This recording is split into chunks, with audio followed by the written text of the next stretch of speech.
Hello, everyone. My name is Samantha Kimple. I am the former program officer for Creative Sonoma, and I've been a contractor since I departed California for the past year, helping out with this program, this particular program, the Arts Impact Grants for organizations.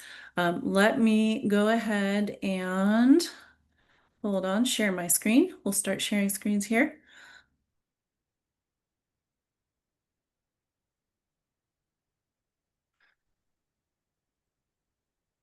Okay. Bernadette, do you see our grants on the screen right now? I do not. Oh, Okay. there. Now I do. Okay, Yes. great.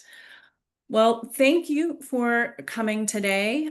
We have a brief agenda. It's fairly simple workshop today. We are going to show you where to find the grant application, go over the guidelines for the grant program, and then we will actually go into the submittable version of the application and go through it line by line. You may ask a question anytime. Bernadette is hanging out here with us, and she will let me know if anybody has questions. Otherwise, I will be pausing about every 5 to 10 minutes once I finish a section to ask for questions, and we'll go over also if you have anything that comes through in the chat. So we'll get started. First of all, this grant program is in its fifth year now, and so we know that we have not made that many changes to it. As you know, if you're a repeat applicant or grantee, that has gotten simpler as the time has gone on. And so we hope that it is a little easier for you to fill out as the amount of award gets smaller. It's $4,000 grant. There's no scaling of awards, so if you apply for a grant, you get $4,000. So that has erased that kind of question about what you might receive with the grant program. To find this program, it's under Programs on Creative Sonoma's website, Grants, and if you come to that page, there's a link to the program here. And here you have the webpage for the grant itself. This gives a basic overview of the grant that is in much more detail in the guidelines. So I'm going to move directly from this pretty much to the guidelines, and we'll go over those together.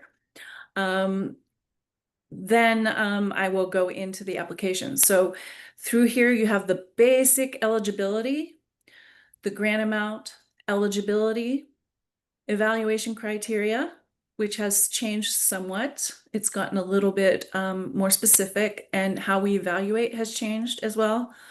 And then the application packet and how to apply. And so that is linked right here. The application packet is the entire PDF is right at this spot.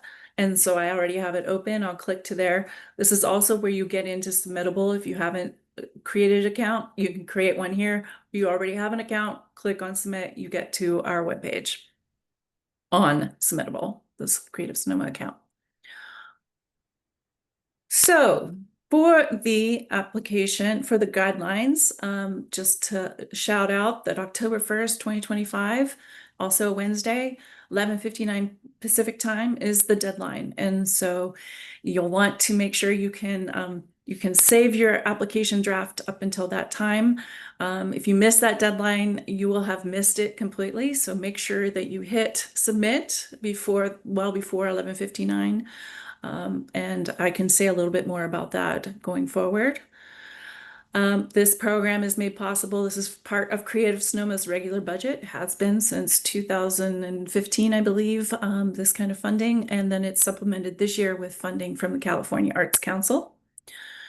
Many of you know that we've had National Endowment for the Arts funding over past years, and I know a lot of you have gone through grants being canceled and that kind of thing. We did not apply this year, and so we're not at the risk of any clawbacks or anything like that. So there's no National Endowment for the Arts funding this year in this program. It has stayed the same because we are using California Arts Council funding. So it's the same pool. 45 organizations will receive $4,000 each. And then there is a few things that we do not need to ask you because the NEA is not in the mix. So we don't need SAM numbers. I know that was hard for some smaller grassroots organizations. So that isn't part of it. And some of the legalese, it's a shorter contract in general. So that will help a bit. I'll just run over these couple things and then I'll pause and Bernadette can let me know if there's any questions. We are keeping in here, although we do not rate or review the organizations according by the impact things you see here, countywide impact, neighborhood impact, and youth impact. It's really for us to be able to categorize your work and collect data. The California Arts Council requires us to collect data. That's a section that we also have on the application. So we'll look at that together as we get to the application. So this helps us define what type of organization you are, whether you're multi-generational or primarily adult audiences, and you draw them from the entire county. We'd like you to call yourself a countywide impact. Neighborhood impact is when you're serving a town. So a lot of the named arts centers are probably neighborhood impact. Some of the smaller organizations that where you're really serving a smaller population, maybe one or two districts in the county. Youth is your organization is youth serving. That's your main focus. So you can have a youth program, but if you have additional adult programs, then you're still a neighborhood or countywide impact. And then we have left in, this was started 5 years ago when we first had National Endowment for the Arts funding, and this may sunset. It depends on the priorities of Creative Sonoma starting next year. But we do give additional points in the application if your organization is addressing in any way climate change challenges, whether it's ecology or sustainability. It's just another thing that we can help define and categories with some data and impact. I will talk about eligibility quickly and then we'll pause. I know I'm kind of flying through here just a little bit. So you must be a 501c3 nonprofit. So we still cannot take fiscally sponsored organizations. This was a choice because there is such limited funding that at this time it was a choice to stick with the organizations that are 501c3s. That doesn't stop a fiscally sponsored project from partnering with one of you, which we would encourage if there's someone that wants to embark on something like that. Or you must be a culturally specific organization. So that serves a culturally specific population that does arts programming. So those two types of organization, arts and culture nonprofit or a culturally specific nonprofit. And you must have 3 years minimum history. And that doesn't mean you don't have to be a nonprofit for those 3 years, as long as you are operating and doing the work that you're applying for under that. The not eligible are County of Sonoma departments, divisions, or related foundations, schools, school districts, parent-teacher organizations, or related foundations, and then, of course, municipalities or their foundations. And then we can't use this money for regranting, so that kind of thing, cash awards, and the other things you see here. Before I launch into evaluation criteria, are there any questions, Bernadette?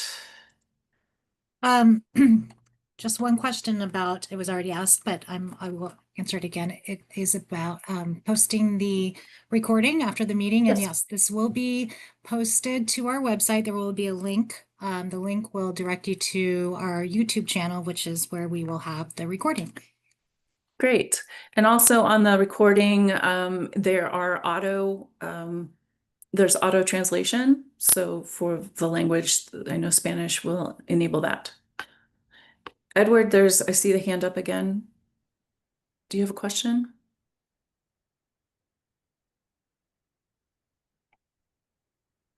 Edward? Edward, can you unmute yourself? to ask. I'm There you sorry, go. I had to unmute That's okay. twice. Hey, we had somebody do this for us a couple of years ago when we got our first grant, and she had all of the passwords and everything. I don't know that, I mean, will we be able to create other passwords, or is that going to be a problem? If so, is there somebody that's available to help if we run into problems? Um, Yes. okay. Yes. You can get in touch with me after the webinar and I'll go over that with you because that's happened a number of times with organizations who've had a change of leadership and whatnot. So there is a way to access the former applications and profiles. Okay, how do I get in touch with you? You can just I'm Creative Sonoma, or you can just call Creative Sonoma Mainline, and that will Okay, get to me. okay, good. I'll put the number in the chat. Oh, thank you. Okay, great. Okay, next we're moving on to evaluation criteria. And this was changed last year before we made the grants. So now we're really thinking about this grant as more of a yes, no kind of point system. So we're taking away as much, judgment as possible. So we're just looking at organizations that are doing the work, and that is the competition, basically. So artistic excellence and merit. So you get a point for, we just want to know who's doing the work of your organization. Do you have professional artists, teaching artists, or workers that are developing your programs or presenting your programs? And when we get to the application, that's the one thing that's slightly different than last year. It's just a checkbox. And so we're not looking at resumes. We're not asking how many years experience anybody has. We just want to know who you're having as your partners or your managers or programmers, who's coming in to help you do your work. Is it professional staff? Is it emerging staff, emerging artists? Are they paid? Are they volunteer? And so it's just to get a sense of how artistry is intertwined in how you create your programming and deliver your programs and services. And so it might be easier if you ask questions when we get to that. If anybody has questions about it, you'll see it in the application. Audience and community engagement, just evidence. Once again, you'll see we're not asking a judgment like how good is your planning. It's that you have done some planning on how to engage and involve current and new audiences. Equitable access and participation, propose future programs that engage participation or partnership or representatives from underserved and marginalized communities. And this hasn't changed from last year's application at all. It's the exact same questions and the exact same requests, as is environmental and sustainability impact. And so we just ask those things, and then making sure that your all the correct documentation is uploaded, and all the required tables are complete. So most people are going to get full points on this, but if for some reason it's incorrect, we do try to be pretty generous in saying, hey, did you mean to do this? But that's a pretty small window. And so once we have your application and deemed it's as complete as it's going to be, then we move on to the actual scoring of the application. And then how to apply, you're here in this workshop. And so that's one step. And then this document that I'm reading off right now is your other pathway to how to apply. You can submit questions to Bernadette, and that's through that email, Bernadette Creative Sonoma. She can maybe put it in our chat, or we'll send it out afterwards after the application workshop, which is Creative Sonoma at sonomacounty.gov. Is that correct, Bernadette? Yes, that's correct. Awesome. Send that, and Bernadette can help you with a lot of these questions, especially with the platform. She's worked with it with a lot of years, and so she can really help you navigate if you have questions like that. She can also answer questions about the application itself. If you get into other questions about content or you're unsure about content, I'm happy to jump on a call. And at that time, if you approach Creative Sonoma and ask that question, Bernadette will send you a link to schedule. I believe I have 15-minute appointments, either a phone call or a Zoom meeting, that I will hop on a call with you and see if I can help you through the process. And then let's see what else. The application's live now. It went live last week, a week ago, and you can keep, as I mentioned at the top, you can save the application up until that very day and make sure you just submit it by the deadline. And then there are some uploads for those of you that have received a grant from us before. As your current entity, you just have to upload the 6 creative portfolio work samples, and I'll touch on those a little bit more when we get to the application. And then for those who have not received a grant before, even if you've applied before, we still need you to upload these things again if you have not received a grant from us in the past. So your IRS tax exempt determination letter, organizational bylaws, and California Registry of Charitable Trusts Form RRF-1. That just shows us that this is a requirement we have as government to be able to distribute government funds to make sure that you are registered and operating as a nonprofit organization in the state of California. That is it for that section. Before we hop into the actual application, I want to pause and see if anybody has any questions. Yes, we have one question that came up from Karen Gardner. Okay. Do 501c3 educational foundations associated with the school and supporting arts purposes in schools are ineligible? That is correct. They are not eligible for this particular grant. It's really focusing on arts nonprofits. So ones that are created for the purpose of providing community arts access away from the schools. Any other questions? Those are it for now. Okay, great.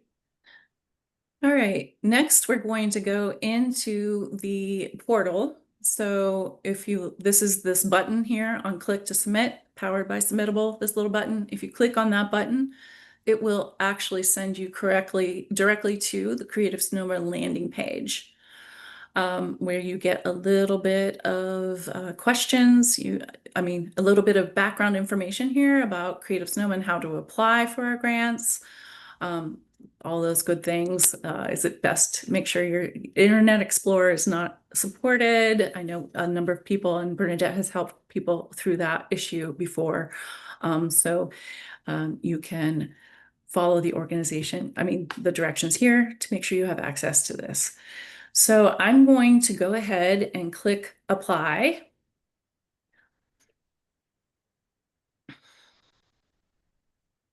Mhm.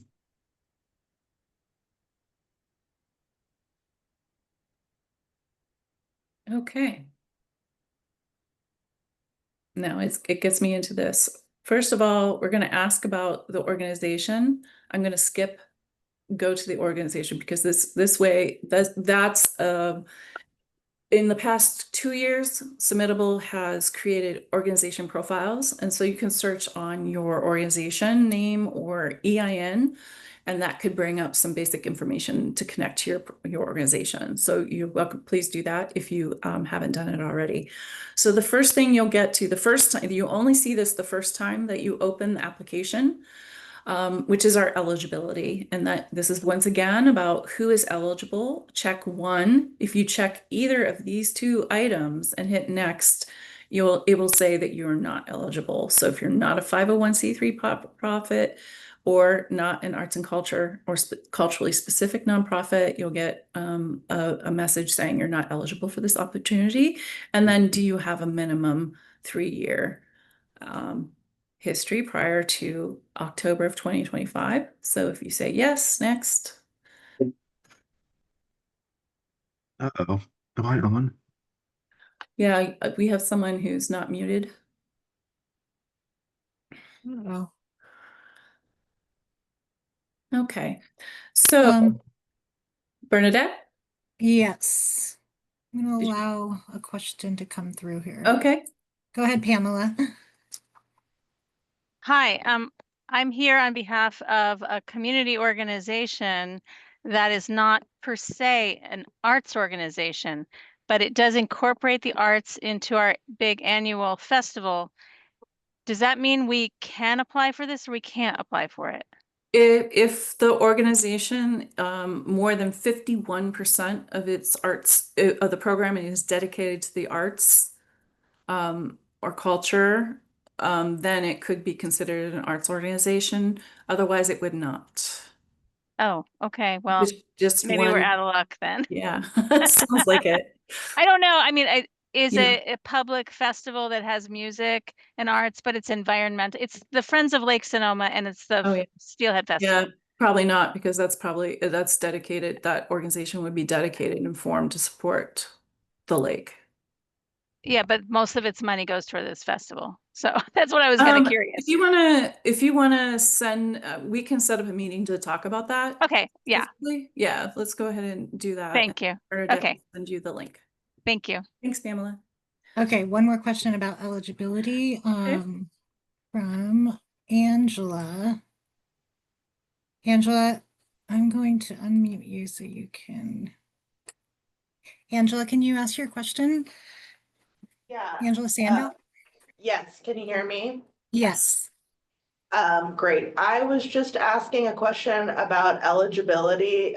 We've been fortunate to be a recipient in the past, and as part of the process, since this goes through the county of Sonoma, is to fill out the living wage ordinance. And there was a pretty significant increase in that went effective July 1.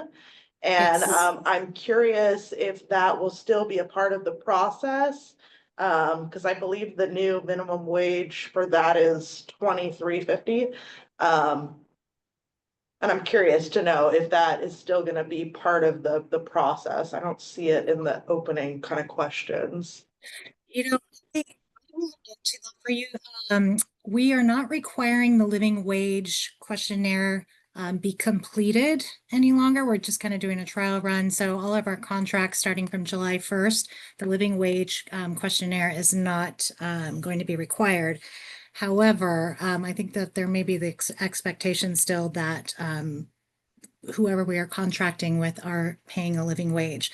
I don't think it went up to 23. I'll have to check on that as well, but I will get that information It for you, did. Angela. It was a $4.51 increase. I was just looking at it. It is $23. Okay, so Yeah. I will I will look into that for you and get you an answer. Perfect. Thank you so much. You're welcome. Thank you. Okay, any other questions, Bernadette? That is it for now. Okay, thank you. Once you're in the application, you'll see manage collaborators. You are welcome. We have activated it. So if you are working with another colleague from your application or a board member that want to work on an application together, you can manage collaborators. So you can invite someone else to work on an application with you. I haven't personally test driven it, so let us know if you have any questions and we'll try to get the answers for you. Okay, section 1, this is all pretty much hasn't changed from the previous year. And for those of you that are joining us for the first time, state your legal organization name followed by a DBA. I know we have quite a few organizations that have DBAs. Your organization physical street address. Now this needs to be a Sonoma County address. I know we have some organizations that have organizations that do business in Sonoma County, but their actual headquarters is outside of the county. You may apply as long as you have a Sonoma County physical location. So please enter the name of that, the address of the Sonoma County location here. And here is if you're applying from outside of Sonoma County, that your organization mailing address can be here, and that would be only if it's different from the physical address above. An organization website is required. We ask that everyone that is a grantee has a profile on our webpage, creativesonoma.org's organization and enterprises directory. So if you already have one, we do ask you to enter it here. Executive director, contact information. And then this application will go, we can set the director to receive this information as well as the user that completes the application. But if you have additional people that you want notified about any, like about the contract or awards, that kind of thing, please go ahead and pick something. If you pick other, we'll ask for that person's name, title, and email address and any other instructions. Now we have simplified this a little bit. We just kind of want to know in what size of organization you are. So we are not asking about what fiscal year this is for. We just say fill this in for the most recently completed fiscal year. So your total revenues and total expenses for your most recently completed fiscal year, whether it's calendar or the July to June type fiscal year. This is your main site. So we just need the site where your organization is located. If you have multiple outposts, please put your main facility organization here. And then for number 12, it's your sites where your project will occur. Now we have multiple organizations I know that do projects in Cloverdale, and they do it in West Santa Rosa and Petaluma. So make sure if you're doing projects off-site from your main site in other locations to put those districts here. And I do say, please note, this isn't about your audiences and who's coming to your organization or who's attending your events. This is about where you perform them or provide service. And that's just for us to let the supervisors know the impact to their areas, which they always like to know for sure. Number 13, this is the last one in this section. Has your organization received funding in the past from Creative Sonoma? And so we only have about 3 of the most recent things that we have here. Arts Impact grants the past year, the past 2 years. If few folks have gotten professional development partner contracts, put that here.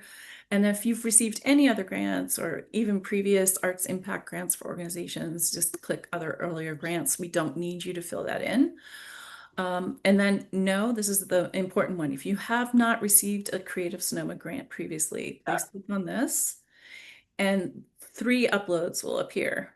Your nonprofit organization's IRS tax exempt letter, your organizational bylaws, and then the registry to show that you are functioning as a nonprofit in California. And those are all PDF files. Do we have any questions, or do I need to review anything in the chat, Bernadette, for the top part? No new questions have come in. Okay, great. All right, I'm just going to keep rolling along till you stop me. Oh, actually, no, there was one question. Okay. From Fine. Tori ML, she's asking, curious about what services are included in this eligibility section. Minimum 3-year history of consistent arts programming and or services prior to the application deadline. We're looking to see if when you apply and you say, these are the programs I'm doing, we're looking to see that you have been doing them for 3 years. So if you are a brand new nonprofit, I know we've had a dance group that in the past that started as a fiscally sponsored project and then became a nonprofit. They'd only been a nonprofit for a year, but they had been functioning as that dance group for 5 years. So as long as you've had 3 years of functioning, doing similar work for which you're applying, that's what we're looking for. So similar to what you are applying for going forward. If you are an organization that was doing completely different work and you've changed this year, and it was not arts and now it is, that probably wouldn't qualify, especially if you've changed your mission or changed your organization. I don't think that's really come up as an issue over the past 10, 11 years of grant making, but let us know if you have further questions. I hope that answers the question. Okay, thank you. And then another question from Lori Fong. She's asking, is there any rubric point deduction for previous recipients? There is not. Okay, great. Thank you. Okay, those are all the questions for now. Okay, Thank you. All right, now here's the meatier part of the application. So this is you telling us about what you do. And so this is not about, this funding is general operations. And so although we ask some questions about your programming, it's not for specific programming. It's for your general work as an organization. So what year was the organization established? And then your organization mission and vision statements, if you fill those in there. I think this one it does not have a limit for how many, Sure. just make sure you get that in there. And then this is the same question we've had on our applications for quite a few years now. Does your organization intentionally, that's the key word here, intentionally serve any of the following populations, either as integrated in your organizational mission? And so that would be La Luz is serving the Latino population of Sonoma Valley. So you can see that that's integrated in your mission or through your programs and services. So that might be like the Sonoma Community Center has a queer arts program. So as long as you have a program that's targeted either as your organizational mission, or you have a program in your organization that specifically intentionally is curated for this particular population. So you have a persons with disabilities program, any other specific underserved population, you can also add in here. So click any and all. So if you do programs that are intentionally serving any of these, you can click anything that applies. And then if you do click other, then just let us know, and you'll see this is limit 10 words. We don't need it. We just need to know in a couple words what that population is. And then we do ask you to tell us what kind of organization you are. Once again, this isn't a scored item. It's just for us to collect data on what type of organization you are. And then here is the description of, we just need a brief narrative about your arts and culture programs that have taken place this current calendar year. So January 1st through December 2025. Very important to highlight your artistic goals. Let us know what your goals were for the year, and then how audiences and participants were engaged and involved. Say, we partnered with schools, or we went into the senior centers, or we sell our tickets and we promote throughout the Bay Area for everyone to come see our concerts. So however you find your audiences and bring your audiences is, we just need a little bit of information about how you do that. And then we ask it again for your upcoming year programs, but let me just jump in here. Does your programming for 2026, so the coming calendar year, we don't need to know about this current one, address environmental sustainability, climate change, or related issue, yes or no? And so to fill that out, and you'll see if you choose yes, be sure to include the description of programming in number 20. And also, if you checked any underserved populations in number 16 above, also mention how you are engaging those programs, engaging those audiences in your programming. So number 20 is just a brief narrative. It's 750 words. So we do want a little bit of information about what your plans are for the coming year. Brief narrative about your future arts and culture programs planned for next calendar year, along with their timing. Give us a general sense of what your season looks like, or what your year looks like. If it's just one big event, when does it occur? And then highlight your artistic goals, and that kind of gets to the question about artistic merit. We're not, once again, not doing a judgment on whether it's high art, good art, bad art, just that you're doing art, and who's doing that art will help us immensely in giving that evaluation. Any questions about that? Well, let me finish. I think this is the last one. This is the new question about upcoming year programs. Choose any of the following elements that apply to denote who staffs and produces your artistic work. And now I know as we were creating this question, we knew that there are some organizations that may check every single one of these boxes. You have a volunteer corps, you have a youth corps, you have professional staff, you have volunteer staff. So anything that applies for your organization, click this, and you even non-creatives to fill any of the above roles or services. Basically, what we're looking for here is where do you utilize professional artists or upcoming artists, non-professional amateur youth or emerging artists to fill up any of the roles or services, producing or developing programs, teaching, performing, presenting, administering your organization. And we do say non-professional. Creative is one who has yet to earn money from their creative work. It doesn't mean that they won't eventually be a professional. It's just that they're emerging in a way that they have yet to. They're a creative. I know there's some youth organizations that use youth in these roles, but they're not necessarily paid. So we call them a non-professional amateur for the purposes of this application. This is where I'll stop again to see if we have any other questions about this center part of the application. Karen is asking, I think you somewhat addressed this earlier, but she may be asking specifically about projects. She said, are there any extra points awarded for projects that address climate and environment? Yeah. If you get a point, but pretty much all of the evaluation is yes, no. And then so you get a point if you say we do climate programs, and you get a point if you describe it. And that's it. So we don't make a judgment on whether or not it's how impactful it is. If we do say that maybe you don't, I think there's a little bit of a point difference if you mention it but don't tell us what it's about. But yes, there is a little bit of a boost for environmental programs that utilize the arts, or the arts that address environmental issues. Once again, that was something that was established 5 years ago when we developed this program, and that may sunset after this year, but for now, this is a boost, as well as if you, the other boost is if you do have those underserved communities, and if you address how you serve them. So.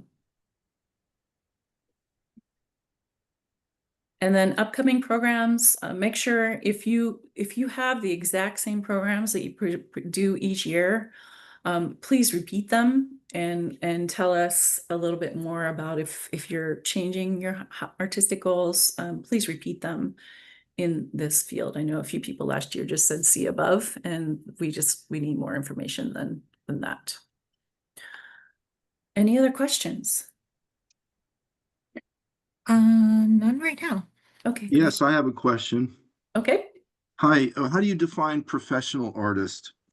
People that earn money in any way for their craft or artistry. So someone that sells their work, someone that is contracted as a teaching artist, anybody that earns money in any shape, typically, even if you're not paying them, but in their regular life, they are a teaching artist and they're coming in and volunteering for your organization to do a program. But they are involved in producing or developing programs at your organization, or they're managing, presenting, or performing. We consider We're a theater company. We have if we get the grant, we intend to pay our actors. Yeah. I would call them professionals then. Okay. Mm-hmm. Yeah, because you would be paying them to manage, present, perform, or teach programs. Activities on there. Thank you. Thank you. Any other questions about this section? Okay, the last section is demographics and your uploads. And this is projected. We know some organizations, due to laws in California, don't necessarily collect things like race and ethnicity, depending on the status of your organization. This is really, give us your best guess. we know some of those organizations, they know that they have a Hispanic, Latinx, Latine youth program, so they can give us a sense that they know that those folks participate. This is absolutely your projected demographics, so these do not need to be specific numbers. And we will ask you if you receive a grant, you will also need to report on these at the end as part of the data that we collect in our final report. And once again, that's projected, just to give us a sense of what the makeup of your organization and your programs look like. So this is about your participants. These are participants and audiences. And then your creative portfolio, which is really important. I would say if you're a performing organization, please, we would love to see a little bit of video or a clip of some sort of the performance quality of your organization. Otherwise, it can be any 6 different items to show what your work has been in the past couple years. So please, it's best if it's kind of recent. So within the past few years, we ask that you do not say, oh, here's our artwork and put up multiple images in one document, just one item per file. So one artwork, one lesson plan, one poster for a show or exhibit catalog. That could be one item. Just be careful about the size because the attachments to the entire application cannot exceed 800 megabytes. So make sure each file has a descriptive title. So let us know what your upload is and what we're looking at, just very briefly. So don't upload the photos just as they come from the camera with the numbers. So it would be helpful to describe what you're uploading. And then briefly in number 24, tell us what each one of these are. So a title such as the festival performance video, our clip of multiple performers that we hired for the festival. Just very simple information. And then, as I mentioned above, in lieu of the final report, we are asking for a final survey in January 2027, and that is the same for this current year. If you're current grantees for year 2025, you'll have a final survey in January 2026. And so we're not asking about a big report. It's mainly data about your organization and the work that you do. So we're just asking you to attest that you will provide that data at the end. If you do not submit the data as a grantee, you will maybe barred from applying for future, or at least take a break from applying from future grants, because California Arts Council needs the data to make the case for their funding, which really is supporting many arts agencies such as Creative Sonoma throughout California. And this data is so important for us to be able to provide to them and to make the case for Creative Sonoma as well in Sonoma County. And then the final thing is, before you submit, is to make sure that you fill out your demographics. This is my one thing that hasn't been fixed in Submittable. We've been using it for quite a while, but one thing that hasn't happened yet is you can put in one item. You can say, 20% is youth and under. It will think that you're complete. So it won't let you know that there's blank fields in this particular table. If you just type something into it, it won't give you the note that, it'll think that you filled out a required field. So that we put that down there, so make sure you go back and check your this table and make sure they equal 100% each of those lines. So that's just a little fun thing. Make sure you upload 6 items. We do need 6 items, not less, not more. It won't let you upload more than 6, but it will let you upload 1 and think it's complete. So double check that you have 6 items there. And then for those that haven't been a grantee, those 3 items that pop up in 13A. And the terms of use is basically like you have the you have the authority to submit the application and that you will contract according to what you've applied to. And you can save a draft, and that's it. Any questions about this third part of the application?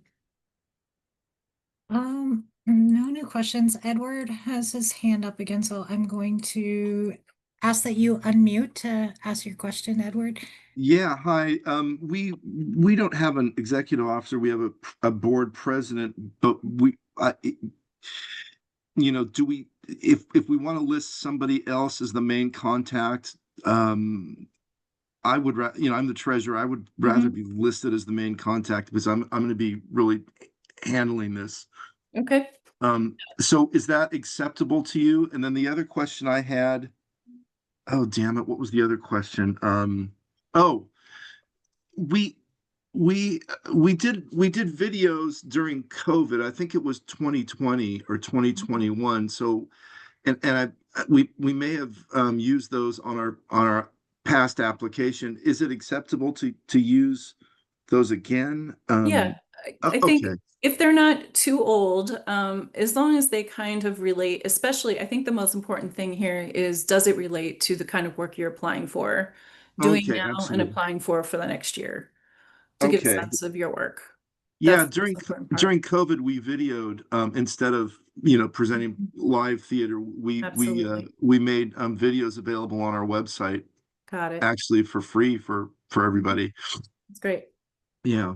Yeah, and then for executive director, we would, if those of you that may not have an executive director, or you don't have a administrative head of the organization, I would say put your board president name here as executive director, and then I would add, like you said, if you're a treasurer and you're really the main contact for this, you can put that in the other box.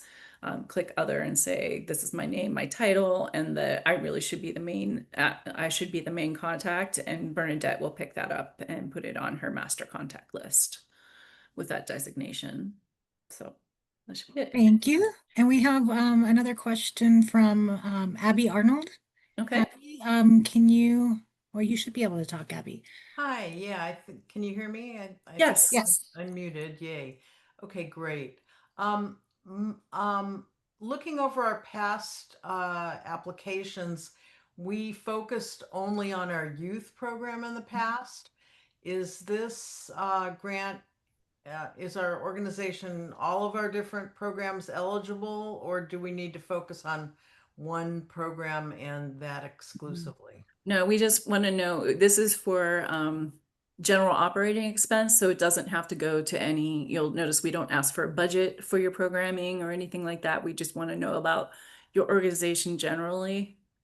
So we're not looking for project budgets or anything like that.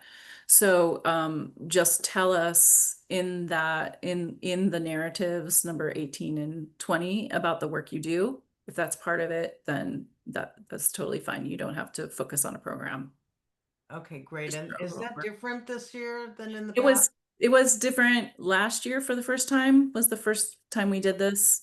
Because we wanted to move into general operating expenses versus project and program funding, in an effort to get the money out, more of a distribution, which is a request from our Board of Supervisors, so that we're just checking to see who's doing the work in the community and putting the work toward the money towards the folks that are doing the work. Thank you. You're welcome. Any other questions? I don't see any new questions right now. Great. All right. Well, we'll just briefly review. Let me end my sharing, and it'll just be me. Let me see. Stop share. Okay. So we'll go ahead and close out here if we don't have any more questions. Bernadette, I'll let you check one more time before we actually end the webinar. But like we said, this will be posted on the website as soon as Bernadette can get it uploaded to our YouTube channel and then posted on our website. On the YouTube channel, it does have the option for interpretation and translation, interpretation in different languages. And then if you have questions, reach out to Bernadette, and she through the Creative Sonoma at sonomacounty.gov address. And then if you need an appointment with me for any additional help, Bernadette will send you the link and you can schedule it directly with me. So any other questions, Bernadette? There was one that came up, and this is good to know for everybody. Edward is asking, is it possible to get a copy of our past application? I believe you should have access to all of your submitted applications or submissions in Submittable. If not, and if you're not able to locate it for whatever reason, if it was submitted to us, we do download all of the applications from Submittable and keep a hard copy on our share drive. So you can reach out to me and I can look that up for you and get that to you if you need it. Thank you, Bernadette. Mhm. And also I will say Submittable has simplified their process for being able to transfer applications to people, new employees and new email addresses. It used to be really, really difficult if someone had left your organization to get back into that, but now it has been simplified greatly by Submittable, and Bernadette has dealt with that many times. So she will help you walk you through that. Is any last call for questions? Bernadette, anything else? That is it. All right. Well, thank you so much. And we look forward to your applications coming in. We'll see you soon. Thank you. Thank you, everyone.